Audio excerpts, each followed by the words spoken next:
नमस्कार प्यारे दोस्तों, मैं बिल्ली मौसी आपके लिए एक बार फिर एक और मोरल स्टोरी लेकर आई हूँ। अगर आपने अभी तक हमारे चैनल को सब्सक्राइब नहीं किया है तो सब्सक्राइब कर लीजिए। चलिए कहानी शुरू करते हैं। चतुर खरगोश और शेर।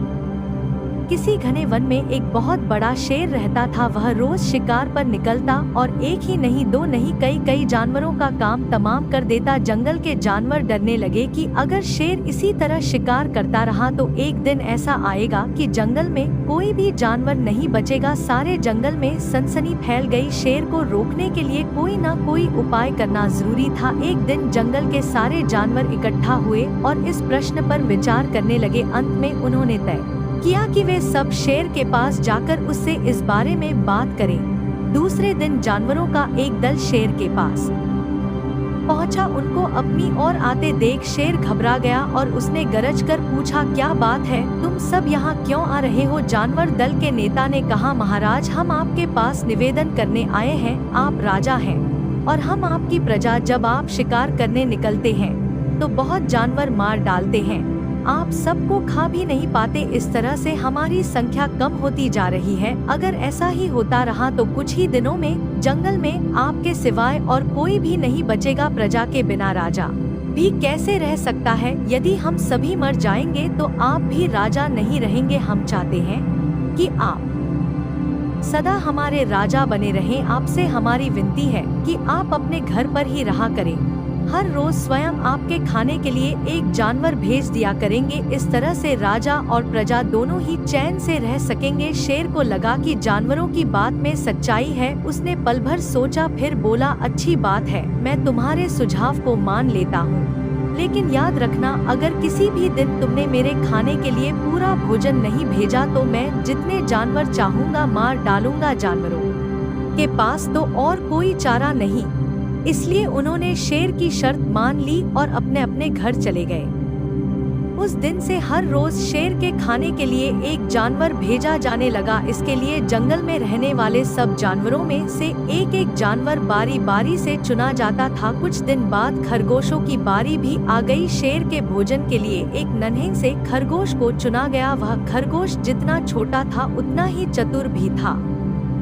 उसने सोचा, बेकार में शेर के हाथों मरना मूर्खता है। अपनी जान बचाने का कोई ना कोई उपाय अवश्य करना चाहिए और हो सके तो कोई ऐसी तरकीब ढूंढनी चाहिए जिससे सभी को मुसीबत से सदा के लिए छुटकारा मिल जाए। आखिर उसने एक तरकीब सोच ही निकाली। खरगोश धीरे धीरे आराम से शेर के घर की ओर चल पड़ा। जब वह शेर के पास पहुंचा तो बहुत देर हो चुकी थी। भूख के मारे शेर का बुरा हाल हो रहा था। जब उसने सिर्फ एक छोटे से खरगोश को अपनी ओर आते देखा तो गुस्से से बौखला उठा और गरज कर बोला, किसने तुम्हें भेजा है? एक तो पिद्दी जैसे हो, दूसरे इतनी देर से आ रहे हो। जिन बेवकूफों ने तुम्हें भेजा है मैं उन सबको ठीक करूंगा। एक एक का काम तमाम न किया तो मेरा नाम भी शेर नहीं। नन्हे खरगोश ने आदर से जमीन तक झुककर, महाराज, अगर आप कृपा करके मेरी बात सुन ले तो मुझे या और जानवरों को दोष नहीं देंगे। वे तो जानते थे कि एक छोटा सा खरगोश आपके भोजन के लिए पूरा नहीं पड़ेगा, इसलिए उन्होंने 6 खरगोश भेजे थे। लेकिन रास्ते में हमें एक और शेर मिल गया। उसने 5 खरगोशों को मारकर खा लिया। यह सुनते ही शेर दहाड़कर बोला, क्या कहा? दूसरा शेर कौन है? वह तुमने उसे कहाँ देखा? महाराज,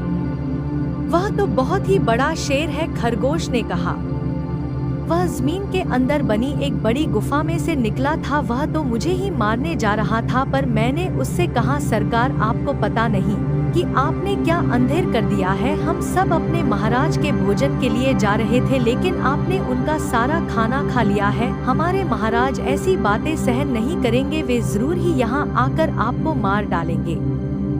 इस पर उसने पूछा, कौन है तुम्हारा राजा? मैंने जवाब दिया, हमारा राजा जंगल का सबसे बड़ा शेर है, महाराज मेरे। ऐसा कहते ही वह गुस्से से लाल पीला होकर बोला, बेवकूफ, इस जंगल का राजा सिर्फ मैं हूँ। यहाँ सब जानवर मेरी प्रजा हैं। मैं उनके साथ जैसा चाहूँ वैसा कर सकता हूँ।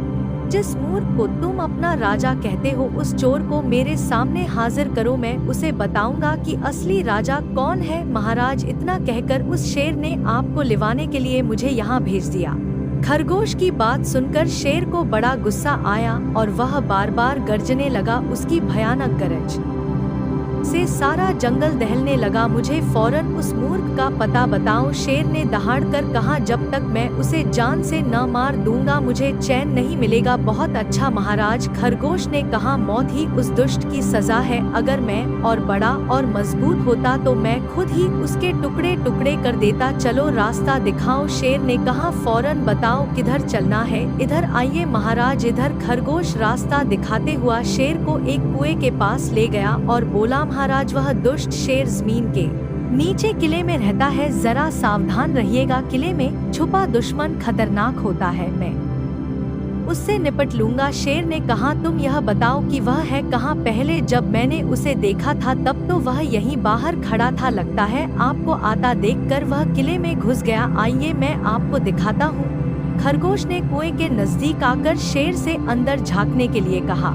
शेर ने कुएं के अंदर झांका तो उसे कुएं के पानी में अपनी परछाई दिखाई दी। परछाई को देखकर शेर जोर से दहाड़ा। कुएं के अंदर से आती हुई अपने ही दहाड़ने की गूंज सुनकर उसने समझा कि दूसरा शेर भी दहाड़ रहा है। दुश्मन को तुरंत मार डालने के इरादे से वह फौरन कुएं में कूद पड़ा। कूदते ही पहले तो वह कुएं की दीवार से टकराया, फिर धड़ाम से पानी में गिरा और डूबकर मर गया। इस तरह चतुराई से शेर से छुट्टी पाकर नन्हा खरगोश घर लौटा। उसने जंगल के जानवरों को शेर के मारे जाने की कहानी सुनाई। दुश्मन के मारे जाने की खबर से सारे जंगल में खुशी फैल गई। जंगल के सभी जानवर खरगोश की जय जयकार करने लगे। कहानी से सीख, घोर संकट की परिस्थितियों में भी हमें सूझबूझ और चतुराई से काम लेना चाहिए और आखिरी दम तक प्रयास करना चाहिए। सूझबूझ और चतुराई से काम लेकर हम भयंकर संकट से उबर सकते हैं और बड़े से बड़े शक्तिशाली शत्रु को भी पराजित कर सकते हैं।